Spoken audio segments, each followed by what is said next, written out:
Hello, my name is Ashlie Bowen. I'm a vet science teacher at Miller Career Technology Center in Katy ISD in Katy, Texas. And today I'm going to be talking a little bit about the high school CVA program and how it works for students and vet clinics. I'm going to talk a little bit about the high school CVA program. What is it? What would happen if you had students that you were to take that are working toward their CVA? And what are they actually doing in the high school classroom to help prepare them for the vet clinics? So who is enrolled? The students that would be coming to your clinic to try to find an internship, they are going to be between the ages of 17 and 18. They are going to be coming to your clinic as high school seniors. So these students as juniors will be spending a year in a class where they are learning the basics. So we teach them things like safety, handling, how to set up a fecal float, things of that nature, so that when they come to the clinics, they are hopefully an asset. Now, these students, this may vary a little bit. This is how we do things in Katy. There are some school districts that only have a one-year course, which means the students would be learning the skills while they were coming to the internship sites. So that would be something that would be a question that you could ask. Have they already had a year of veterinary medicine, or are they currently in that class? At Miller, the way that we run things, we have 9 high schools that feed into our one program, and this is kind of something that's really getting to be common in bigger cities where we have career centers. And so by doing it that way, the students that come into our program, they have applied and they really want to be here. And so those students feed in, they are going to get the background at their home campuses, and then once they get to our program, we really focus in on those skills. It is very lab-based. We're doing lots of hands-on activities with them to get them ready to come into the veterinary clinics. So what are they learning? Like I said, we are teaching them safety. We're teaching them how to handle sharps, needles, syringes. What do they need to do with microscope slides? How are they going to handle those things? We teach them breeds of dogs, especially we kind of focus on. We also teach a little bit about livestock. We teach them communication. So that is something that they really struggle with, and we realize that. So we have started teaching them communication. This is something I share with any teacher that wants it, but we're teaching them how do they talk to people they're working with? How would they talk to clients? We do not expect them to be talking to clients right off the bat, but we want them to know how to interact with people because we know that is something that a lot of students struggle with. We also teach them common skills like restraint, fecal floats. Your local high schools can and are willing to teach them whatever skills would be beneficial for your clinic. We have an advisory council once a year, and we ask the local clinics that feed into our program, what do they want us to cover? And we make sure that we add that in. So definitely your high school programs, they want to work with you. Let them know what you want and what would make it accessible to send students to your clinic, and I guarantee they'd be willing to work with you on that. We also have found they need basic skills like sweeping. So we teach them how to sweep, how to mop, how to lift boxes. And so those are things they've already learned before we're ever sending them out. Now they do get nervous going out into their internship sites. So sometimes they may say, oh, I don't know how to do that. But what we really encourage our students to say is, here's how I learned it, and then make sure that that's how you want them to do things. And so that's something, just kind of be aware. Those students do get very nervous. So while they do have some basic skills, they may sometimes sound like they don't just because they're nervous and they don't want to do something wrong. The second year, so that's the first year. The second year when the students come in, they are learning how to be good employees. So I am assisting my students in how to call in if they're going to be sick, how to interact with other people, showing up on time, being dressed appropriately. So that's that second year part of it when they are actually coming to the internship site. We are not only helping them with the skills, but we're helping them with soft skills as well. So what is expected of those students? Those students are expected to be on time. They're expected to be self-starters and stay off their phones. So that's one of the things that we really encourage those students, is that they should not be even taking their phones into the clinics with them. They should be staying in the car. They should be looking for something to do. So if there's something to sweep, if there's trash to take out. So that is something that we really encourage for those students. Again, they are high schoolers. So the first couple of weeks when they get in there, they may not do that because they don't know where things are. But the more of an introduction you can give them, the more likely they are to find those things that they know how to do. We are teaching them, and they want to apply things they've learned, setting up the fecal floats, basic restraints, things of that nature. So giving them tasks, giving them things to do, having things in writing, that really helps those students to be successful.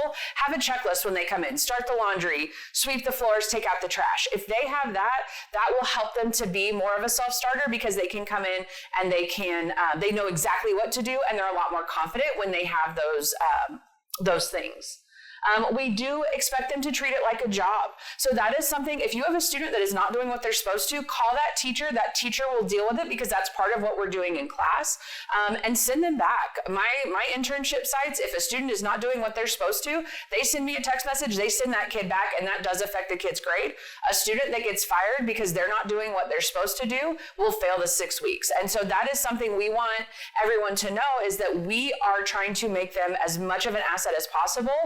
And the clinics have the option to let them go if they're not meeting those expectations, or just send them back kind of on a probation.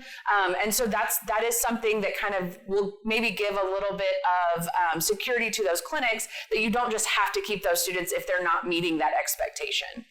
So what is expected of the site? Give them somewhere to ask questions. Students are terrified when they come into those clinics. Most of these students have never even had a job before. So having somebody that they know that is their person, that is who they ask questions to, they're going to be a lot more successful, because they have that confidence to go talk to that person. The students that I find that aren't as successful, that kind of stand back, they don't know who to ask. They don't know who to talk to. They are terrified of the veterinarians. That may seem kind of silly, but they really look up to them, and they want to impress them. So they're scared to ask them questions. So giving them that person that's maybe an office manager, a tech, something like that they can ask questions to, that are simple. Where do I find the supplies for this? How do I do this? That really helps them to be more successful. Remembering they're high schoolers, teaching them how to do things. Again, we are teaching them the basics. So we are teaching them how to set up a basic passive fecal float.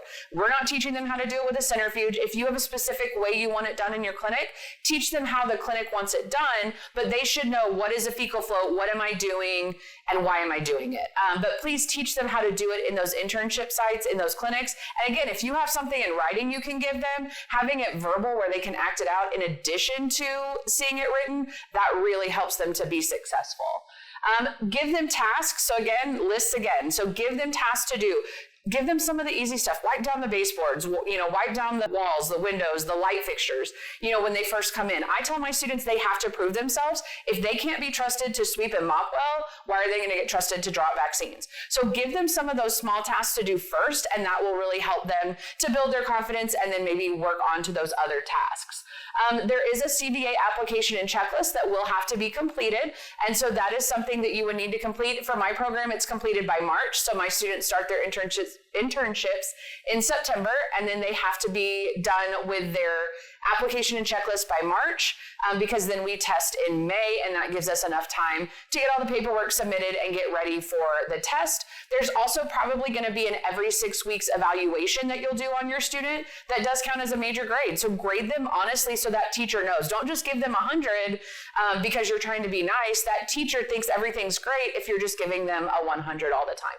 Send them back. Like I said, again, send them back. If they're not doing what they need to, please send them back. And that hopefully, like I said, will give you the confidence to maybe take some students that maybe you wouldn't have before, knowing that you don't have to keep them. So in order to get their CVA, they do need 300 clock hours under a DVM or an LVT. So they would have to get that documented at your clinic. They get 200 hours of credit for being in my class. So instead of having to get the full 500, they do get that 200 hours of credit for that. And then there is a skills validation checklist that has to be signed off on. It's either described or performed. And so a student that's not 18, we understand cannot do anything with the x-rays, the radiographs, but they have to be able to describe it. And so don't just put NA, don't not sign off on it. Have them describe it to you, talk about it, and then sign off that they described it instead of performed it. So every single thing does have to be signed off on for them to get their CVA. And then once all of that is done, once they have their skills signed off on, even if their hours aren't quite done yet, they can go ahead and take the test with us. And then once they take the test, they have 1 calendar year to finish their hours. A majority of my students do have to finish their hours during the summer. And so that's something they work out with the clinics. A lot of the different schools are flexible on hours. For my program specifically, my students go every Tuesday, Thursday, Friday during class time. But at a school I was at previously, they did all of it after hours. So that would be something to talk to your local vet science teachers about, and they can let you know kind of what their program is and how their hours work. Thank you for your time. If you are interested in a high school CVA student, please reach out to Larissa at TVMA, and she can get you in contact with your local programs.